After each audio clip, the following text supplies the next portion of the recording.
This module we will talk about the outcomes of employee engagement from mutual gains perspective. So, very briefly speaking, what is mutual gains perspective? A mutual gains perspective is actually about the outcomes of HR practices or the impact of HR practices on employee attitudes and behaviors and organizational outcomes like performance and productivity and turnover intentions or satisfaction.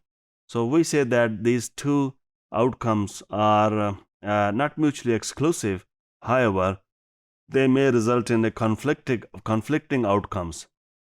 In other words, make it simple that the you have seen in the last few modules, we have been talking about that employee engagement results in a lot of beneficial outcomes for organizations. Now, the question is whether these outcomes are at the cost of employee outcomes. That means that the HR practices pressurize employees or make employees to work hard, and as a result of that, or employees are giving their personal time or a lot of psychological energy has been drained at work, and as a result of those things, actually organizational outcomes occur. So this is the debate, or this is the question, and though a large number of studies or the relatively greater body of research suggests that the benefits are for both parties, employees and employers, as a result of HR practices.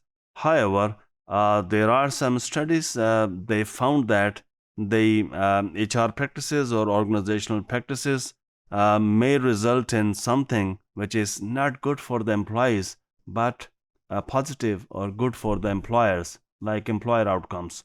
So, for example, Halbesleben et al. In 2009 found that engaged employees experience higher levels of work family conflict. And if you pay attention to that, logic also suggests that it may happen or it can happen, because when you are engaged in your job, when you see that time flies, or when you are putting a lot of physical and mental and psychological energy at workplace, you may not have much to give back to something to your family or offer to your family, or you may be spending too much time at work, which may result in work family or work family life conflict. So, a couple of studies have reported that employee engagement or engaged employees are experiencing work family conflict. Truss et al. 2010 also found that engaged employees are at a higher risk of burnout in some groups. What I mean by burnout, if you people remember, we were talking about that burnout is considered as an antipode or opposite of employee engagement. So, burnout is when employees are exhausted and when employees are drained and when their energies are drained at workplace. So, employees are psychologically burned out at workplace, or employees are exhausted and tired. So, they have not left much energy when they go back to home or when they go back to their personal life.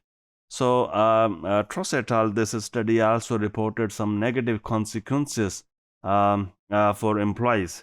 And Shanze et al. 2010 found that the engaged women workers with dependent children are more likely to experience burnout.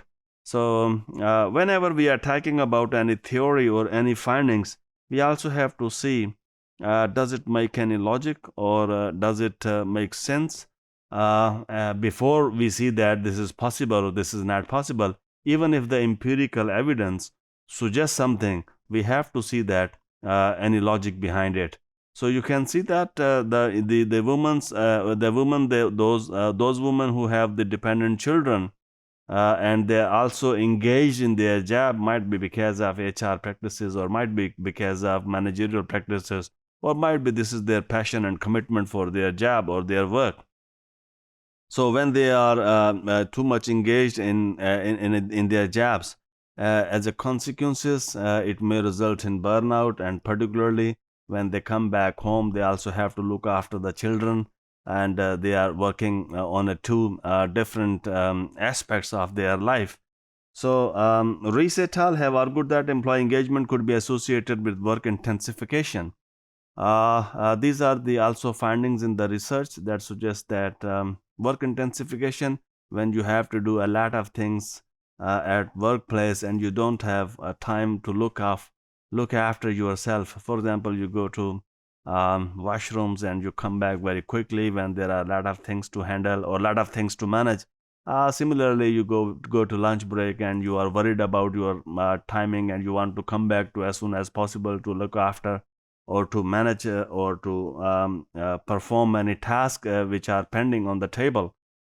So this is a mutual gains perspective, and it highlights that the although the greater body of research suggests that it is beneficial for both, but some people have raised questions about the mutual gains perspective and suggest that employee engagement may result in something negative consequences for employees. Thank you.